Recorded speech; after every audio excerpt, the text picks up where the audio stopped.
구약성경 출애굽기 16장 1절부터 12절까지 말씀입니다. 출애굽기 16장 1절부터 12절까지. 찾기 힘드신 분은 앞에 화면을 보시면 나와 있습니다. 우리 함께 화면을 보시면서 천천히 읽으시겠습니다. 이스라엘 자손의 온 회중이 엘림에서 떠나 엘림과 시내산 사이에 있는 신광야에 이르니 애굽에서 나온 후 둘째 달 15일이라. 이스라엘 자손 온 회중이 그 광야에서 모세와 아론을 원망하여 이스라엘 자손이 그들에게 이르되, 우리가 애굽 땅에서 고기 가마 곁에 앉아 있던 때와 떡을 배불리 먹던 때에 여호와의 손에 죽었더라면 좋았을 것을 너희가 이 광야로 우리를 인도해내어 이 온 회중이 주려 죽게 하는도다. 그때에 여호와께서 모세에게 이르시되, 보라, 내가 너희를 위하여 하늘에서 양식을 비같이 내리리니 백성이 나가서 일용할 것을 날마다 거둘 것이라. 이같이 하여 그들이 내 율법을 준행하나 아니하나 내가 시험하리라. 여섯째 날에는 그들이 거둔 것을 준비할지니 날마다 거두던 것에 갑절이 되리라.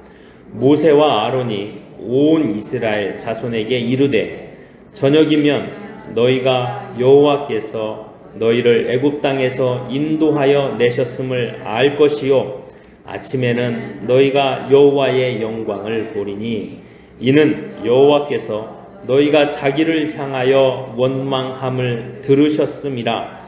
우리가 누구이기에 너희가 우리에게 대하여 원망하느냐. 모세가 또 이르되, 여호와께서 저녁에는 너희에게 고기를 주어 먹이시고 아침에는 떡으로 배불리시리니 이는 여호와께서 자기를 향하여 너희가 원망하는 그 말을 들으셨음이라. 우리가 누구냐? 너희의 원망은 우리를 향함이 아니요 여호와를 향하여 함이로다. 모세가 또 아론에게 이르되, 이스라엘 자손의 온 회중에게 말하기를, 여호와께 가까이 나오라.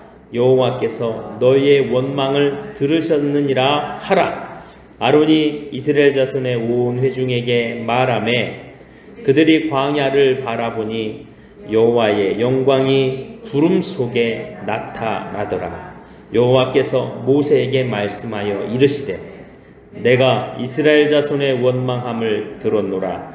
그들에게 말하여 이르기를, 너희가 해질 때에는 고기를 먹고 아침에는 떡으로 배부르리니 내가 여호와 너희의 하나님인 줄 알리라 하라 하시니라. 아멘. 할렐루야. 새해 복 많이 받으세요. 네. 자, 2주 전에 우리 출애굽기 15장 오늘 본문의 바로 앞부분을 좀 말씀을 드렸죠.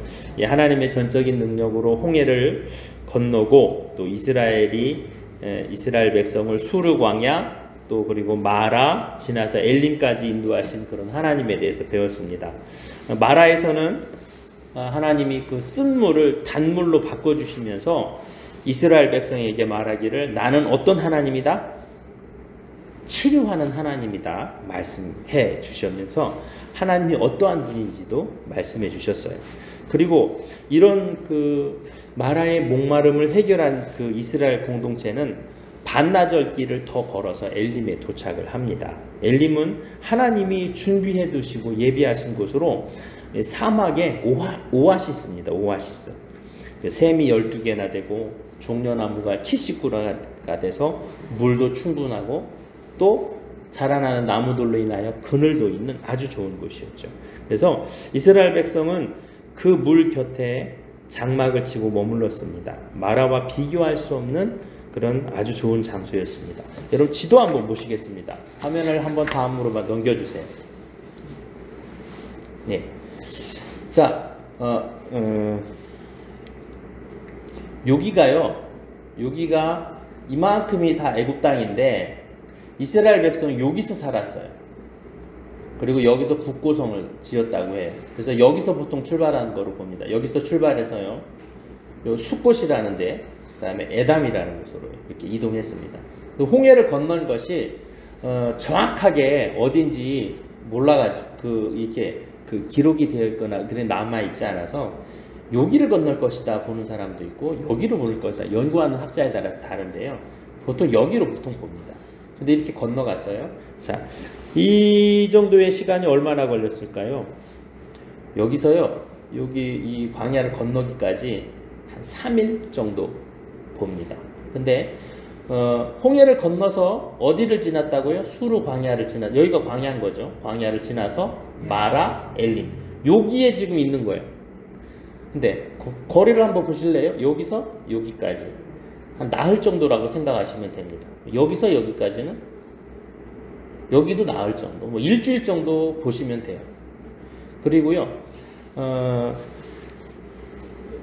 신광야에 도착을 했는데 이제 문제가 하나씩 생각해 보실 수가 있어요. 오늘 보신 그 말씀 1절에는 보니까요, 이 엘림을 떠나서 여기 시내산이 여기 있거든요. 여기부터 여기까지, 여기랑 여기랑 비슷하죠. 거리가 여기부터 여기까지도 비슷해요. 근데 신광야래요. 여기부터 여기 사이가 신광야라고 보실 수가 있습니다. 그러면 거리가 비슷하다고 생각하면 한 나흘 정도 예상할 수 있고요. 그러면 신광야에 머물렀다 그러면 하루나 이틀 정도. 그러면요, 여기서 출발해 가지고 여기 신광야에 도착까지 쉬지 않고 가면 한 7일 아니 9일 정도, 9일에서 10일 정도가 돼요. 그런데 오늘 여러분이 읽으신 16장 1절에 보면 그들이 이 신광야에 도착했을 때가 언제라고 되어 있냐면 둘째 달 15일입니다. 그러면 한 달을 30일로 계산하고 45일이죠. 45일에서 열흘을 빼보세요. 그럼 며칠입니까? 35일이죠. 35일 동안 어디 있었다는 거예요? 엘림에 머물렀었다는 겁니다. 자, 엘림에 머물러 있는 시간이 얼마였다고요?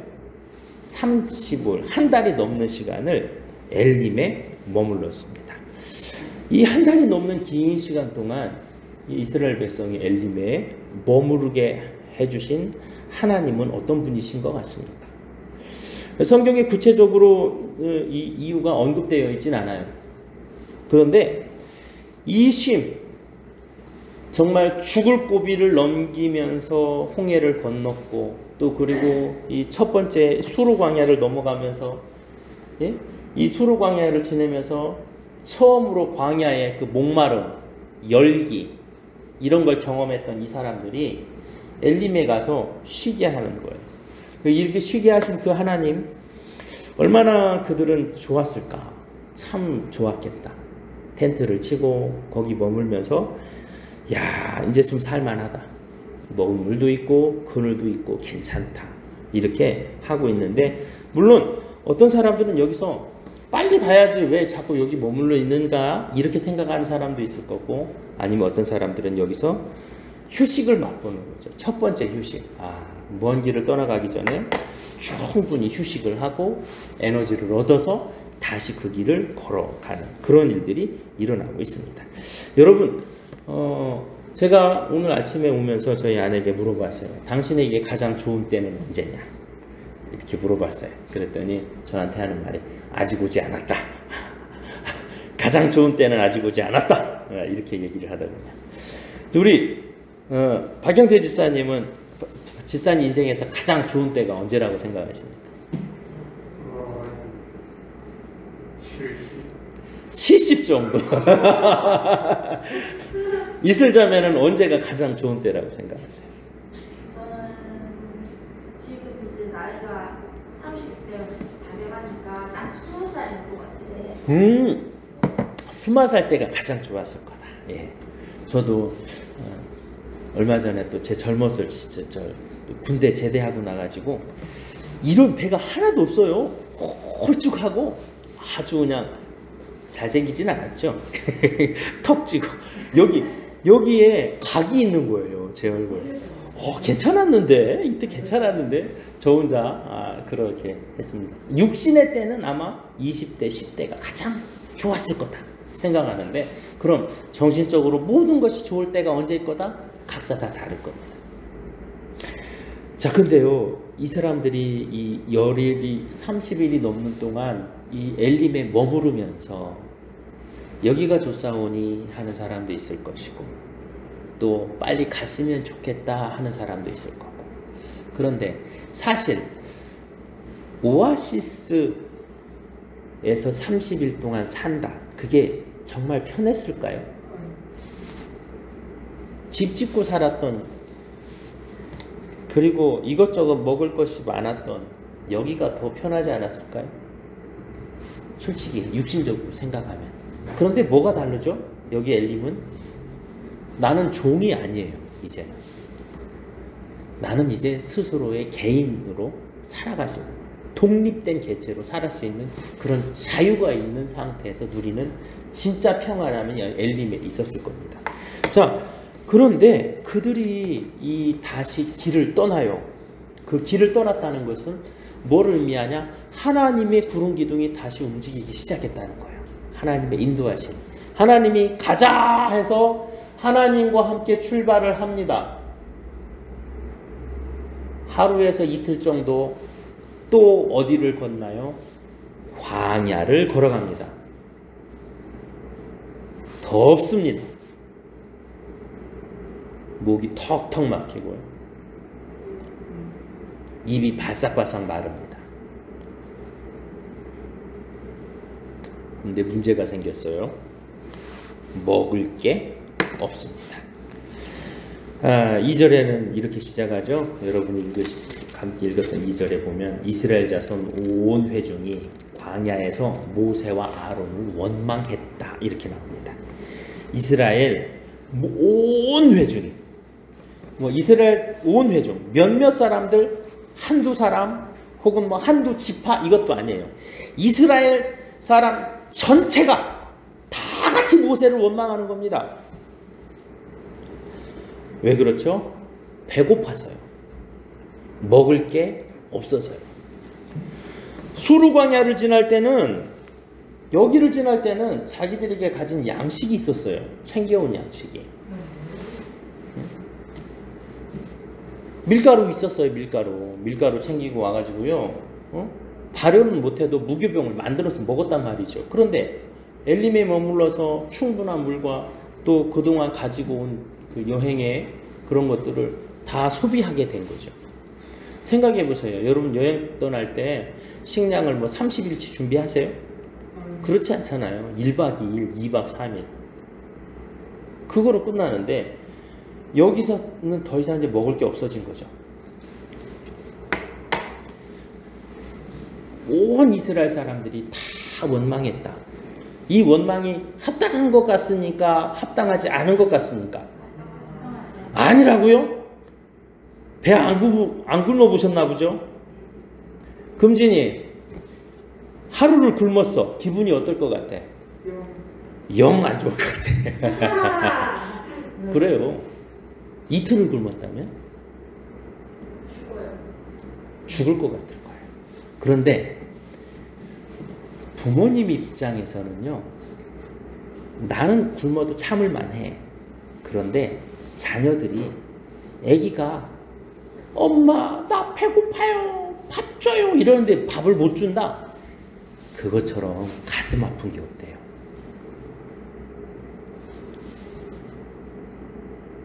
너무 배가 고프니까 사람들이 썽이 나가지고요. 그러면 물을 먹을 걸 찾아보고 싶은데 거기 먹을 게 있냐고요. 광야에 아무것도 없는 거예요. 그러고 또 왜 해결할 방법이 있겠는가? 해결할 방법도 없어요. 먹을 게 없어요. 그들이 원망을 하기 시작합니다. 가장 기본적인 먹고 사는 문제에서 턱 걸려버렸어요. 턱 걸려버렸어요. 더 이상 뛰어넘을 수가 없어요. 근데 여러분이라면 어떻게 하시겠습니까? 거기서 그들 머리 위에 뭐가 있죠? 지금 하나님의 구름 기둥이 있어요. 근데 그들은 원망을 하기 시작해요. 근데 원망하는 말이 이거예요. 3절에 보니까 이스라엘 자손이 모세와 아론에게 이르되 우리가 애굽 땅에서 고기가마 곁에 앉아있던 때와 떡을 배불리 먹던 때에 이렇게 말해요. 어디 땅에서? 애굽 땅에서. 뭐 할 때? 고기가마 곁에 앉아있을 때, 떡을 배불리 먹을 때라고. 종살이 할 때예요. 애굽 땅에서 종살이 할 때. 자, 고기가마 곁에 앉아 있었대요. 고기가마 곁에 앉았으면 그 고기가 내 건가요? 주인 건가요? 주인 거예요. 주인한테 맛있는 고기 주고 나는 찌끄러기 먹는 거예요. 떡 주인 거예요? 내 거예요? 주인 주고 남는 거 먹는 거예요. 가장 좋은 건 주인께 드려요. 그런데 그거를 만으로도 어쨌다고요? 배가 불렀대요. 고기를 먹었어요. 어쨌든 닭다리는 못 먹었지만 목뼈라도 뜯어 먹은 거예요. 맛있는 떡에서 꿀 들어있는 데는 주인이 먹었어도 나는 곁에라도 먹었어요. 그래서 배가 불렀어요. 지금 배가 고픈 문제가 닥치니까요. 차라리 종살이가 낫다 생각하는 거죠. 과거 좋았을 때를 떠올리고 있습니다. 그러면서 그때 여호와께서 우리를 죽였으면 좋았을 것. 아니 여기 먹을 것 하나도 없고 덥고 아무것도 없는 여기서 우리가 어떻게 살아? 이제 죽을 것 같아. 진짜 죽을 것 같은 거예요 사실은. 그들이 원망했다. 우리는 성경을 보면서 아이고 뭐 왜 이렇게 믿음이 없어? 이런 식으로 성경을 보지만 사실은 먹고 사는 문제처럼 진짜 절박한 게 어딥니까? 당장 죽을 것 같은데 근데 그들이 입에서 원망이 나오고 아, 죽겠다 이러면서 우리나라 속담에도 그런 말 있죠. 먹고 죽은 귀신이 뭐도 좋다? 때칼도 좋다. 아, 이런 말처럼 아주 그냥 그런 말이 여기 딱 나와요. 내가 그렇게 먹고 종살이 할 때 하나님 나 죽여버리셨으면 이런 고통 안 당할 건데 그러면서 원망을 하나님 앞에 올려드려요. 그리고 마지막에 너희가 이 광야로 우리를 인도해내서 이 온 회중이 배고파서 죽게 만드는구나 이렇게 말해요. 배고파 죽겠다. 우리는 다 죽게 생겼다. 여러분 잘 생각해 보세요. 지금 죽었나요? 그건 아니죠. 죽을 만큼 배고프다는 얘기죠. 힘들다는 얘기죠. 맞아요. 죽을 만큼 힘들 겁니다. 자기 힘으로 해결할 수 있었다면 어떻게 노력해 볼 때 도저히 방향이 안 보이는 거예요. 그래서 나오는 게 원망인 거예요.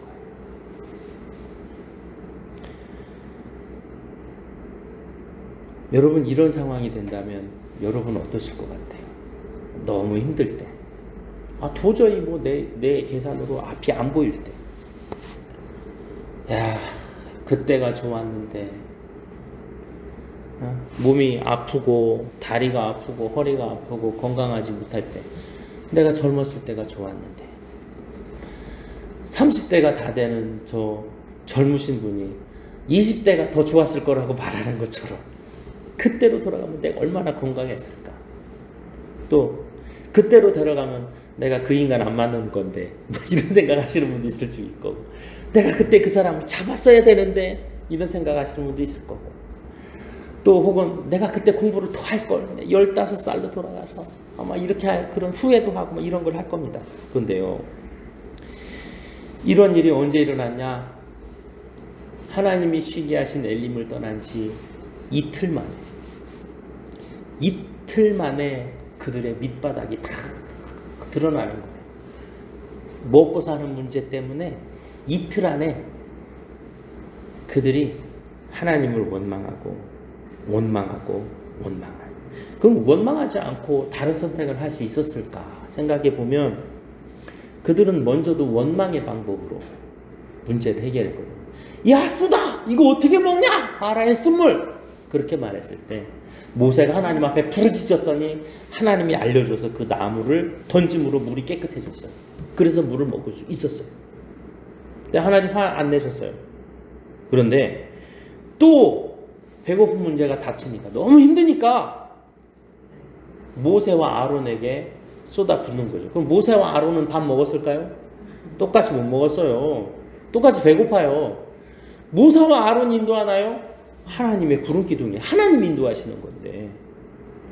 근데요, 재밌는 거는요, 하나님이 그 즉시 모세에게 말씀하십니다. 그때에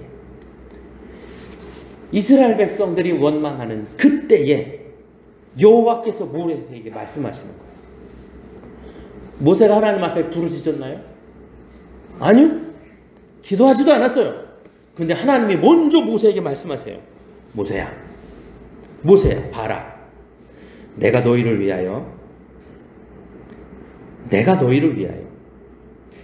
하늘에서 양식을 비같이 내릴 거다. 하늘에서 양식을 비같이 내릴 거다. 내가 누구를 위하여? 이스라엘 백성을 위하여. 어디에서? 하늘에서. 하나님이 직접 하늘에서 양식을 공급해 준대요. 뭐처럼 쏟아진다고요? 양식이 비처럼 쏟아진대요. 하늘에서 비 내리면 그거 안 맞을 방법 있나요? 없죠. 우산을 쓰고 오는 거는 비를 가리는 거지 안 맞는 건 아니거든요. 그런데 하늘에 구멍을 뚫어서 하나님이 양식을 거기서 쏟아붓도록 주신다고 말씀하시는 거예요.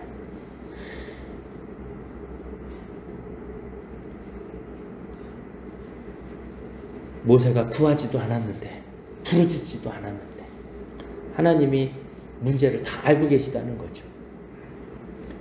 그럼 그들을 굶게 만드시면서 그렇게 하셨던 그런 하나님의 목적이 뭘까? 이런 생각을 또 해봐요.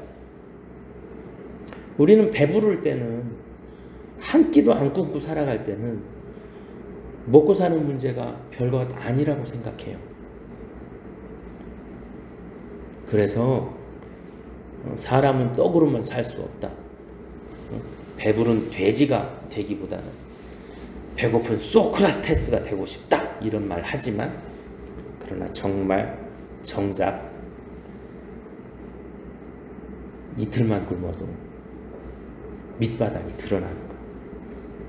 원망하고 불평하고 어떻게 살까? 당장 그 우리나라 속담에 사흘 굶으면 뭐를 뛰어넘는다? 담을 뛰어넘는다. 남의 집 담 뛰어넘어서 뭐라도 뭐 먹으려고 훔치려고 한다. 그런 말이 왜 나오겠어요? 그게 사람의 본능인 거예요. 근데 그 하나님이 사람이 그렇게 굶으면서 정말 먹고 사는 문제에 직면했을 때 하나님 그때에 하나님 말씀하시는 거예요. 내가 너희에게 양식을 줄 거야. 하늘에서부터. 너의 삶의 자리에 아무것도 없잖아. 하늘에서 내가 직접 줄게. 말씀하시는 거예요. 은혜죠. 하나님의 놀라우신 은혜입니다. 내가 구하지도 않았지만 나는 원망만 했는데 하나님이 미리 말씀해 주시는 거예요. 이미 알고 계시는 거예요. 그리고 먹고 사는 문제를 책임지시는 하나님이 어떤 분인지를 알려주고 계시는 걸 볼 수가 있습니다. 그러면서 하나님이 이렇게 말씀하세요. 백성들이 나가서 일용할 것을 날마다 거둘 것이라. 백성들이 나가야 된다. 거기 있으면 안 돼요. 백성들이 나가서 자기가 먹어야 될 것, 자기가 거두어야 돼. 일용할 것, 자기가 하루 동안 쓸 것, 날마다 거두어야 된다. 그럼 날마다 거둔다는 건 무슨 뜻인가요? 하나님이 날마다 양식을 주신다는 거예요. 날마다. 그리고 백성들은 날마다 하나님이 주신 양식을 거두는 일을 해야 된다는 일이 있습니다. 그러면서 하나님 계속 말씀하시기를 이같이 하여 그들이 내 율법을 준행하나 아니하나 내가 시험하리라. 하나님이 이렇게 하늘에서부터 양식을 내려주는 것 말고 다른 방법이 있었을까요? 네? 다른 방법이 있었을까요? 없었을까요? 없다. 아니 있을 수도 있을 거예요. 선지자 엘리야 같은 경우는 수넴 여인에게 그걸 얻어먹고요. 빵 한 조각, 기름 한 병 먹었는데 그를 섬긴 이 여인에게, 이 과부에게는요, 기름병에서 기름이 안 떨어져요. 이 밀가루 그 솥단지에서 밀가루가 안 떨어지는 일이 일어났어요. 하나님 그렇게도 하실 수 있는 분이세요. 그런데 이스라엘 백성은 날마다 밖으로 나가서 날마다 자기가 먹어야 될 것을 거두어야 되는 거예요. 내가 수고를 해야 내가 먹는 게 하신 거죠. 그리고 그러면서 5절에 하나님이 이런 말씀도 하시네요. 여섯째 날에는 그들이 거둔 것을 준비할 텐데 날마다 거둔 것에 갑절이 될 것이다. 날마다 거둔 것에 갑절이 될 것이다. 여섯째 날에는 2배를 거두라는 거예요. 2배를 거둬라. 일곱째 날에는 안 내릴 거다 말씀하시고, 그리고 일곱째 날에는 여섯째 날 거둔 것을 먹어라 이렇게 말씀하는 거죠. 근데 그 말씀 가운데 이 4절의 맨 마지막에 보면 이같이 하여 그들이 내 율법을 준행하나 아니하나 내가 시험하리라. 하나님이 양식을 주셔도 내가 안 나가면 못 먹는 거죠. 내가 거두지 않으면 못 먹어요. 그래서 날마다 하나님은 양식을 줄 것이고 그들은 먹기 위해서 하나님의 약속을 따라서 하나님 주신 것을 장지에 가서 그 약속을 먹어야 내가 하루 살아갈 수 있는 거죠. 그래서 나도 해야 되고 하나님도 하시는 그런 일. 그렇게 함으로 하나님은 뭘 본다? 테스트한다는 거예요. 나의 백성들이 나의 뜻대로 사나? 내가 준 것을 먹고 사나? 우리의 일용할 양식 하나님이 책임져 주십니다.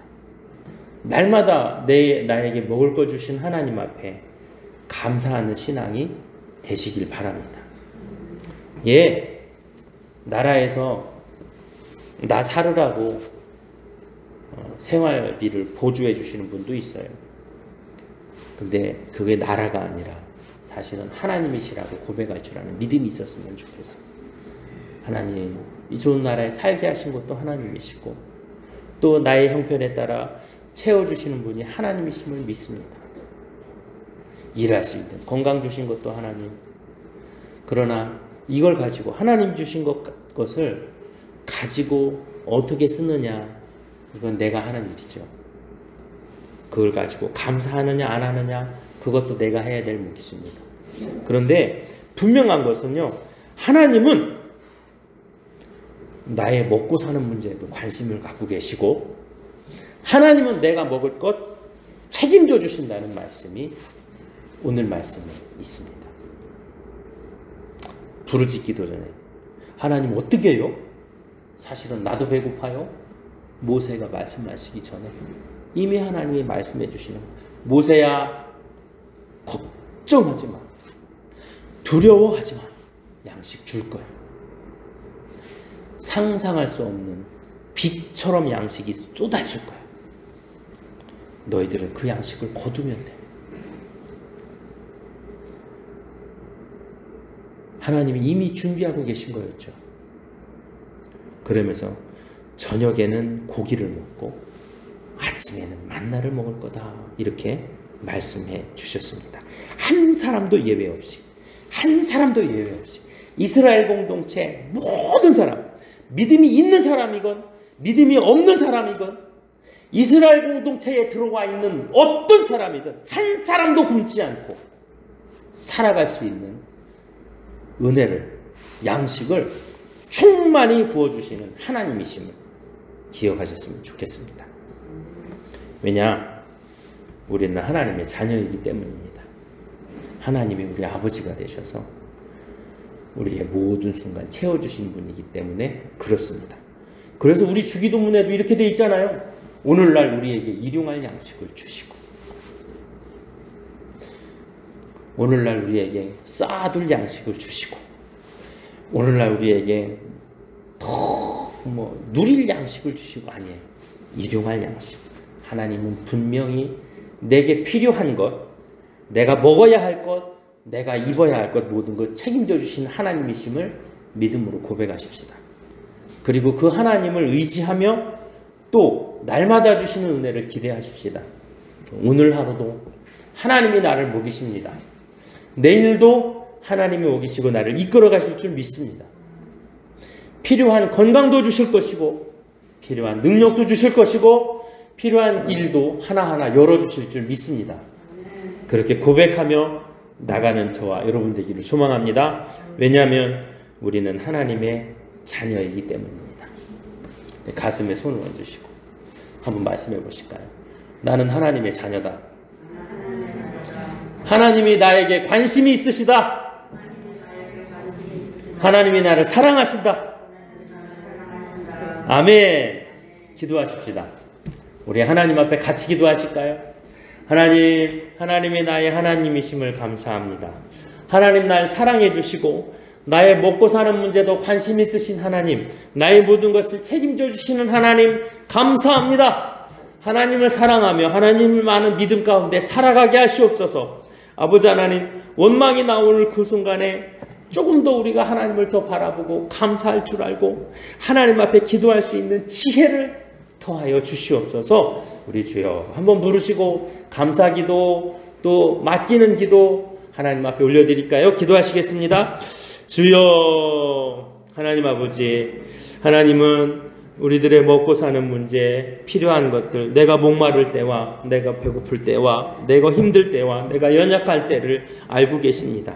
아버지 하나님, 견딜만 할 만큼은 내 아픔을 주시지만 또 고통을 주시지만 아버지 하나님 못 감당할 때는 분명히 또 책임져 주시고 또 회복시켜 주시는 아버지 하나님의 은혜를 감사합니다. 그로 인하여 하나님 안에 거하는 법, 하나님을 의지하는 법, 하나님을 생각하는 법, 하나님 뜻대로 살아가는 법, 도움이 필요할 때 하나님께 구하는 법들을 하나하나 알고 깨닫게 하신 것 감사합니다. 주여, 우리도 그렇습니다. 문제가 생길 때마다 원망이 튀어나옵니다. 아버지, 사람은 원망하고 하나님을 원망하고 두려워하는데 아버지 하나님, 정말 하나님은 날마다 우리에게 이렇게 양식을 부어준다고 말씀하셨습니다. 하나님, 오늘 우리에게 필요한 양식을 주시고 내일 우리에게 필요한 양식을 주시고 주님 앞에 가는 그날까지 순간순간 하나님의 은혜와 능력으로 역사하여 주실 줄 믿습니다. 그 변함없는 믿음이 우리에게 있게 하여 주시옵소서. 변함없이 주님을 따라가는 믿음을 허락하여 주시옵소서. 아버지 하나님, 우리 동행교회 모든 성도들 그렇게 하나님께 감사하며 또 하나님을 높여드리며 하나님을 의지하며 하나님 안에서 하나님의 자녀로 살아가게 하여 주시옵소서. 이제는 우리 주 예수 그리스도의 은혜와 하나님의 크고 놀라우신 사랑과 성령님의 돌보심과 함께하심과 위로하심과 채워주심이 아무것도 없는 광야에서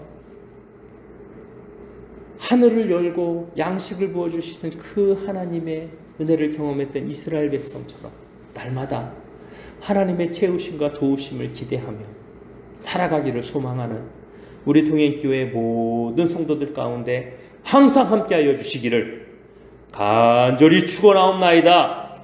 아멘.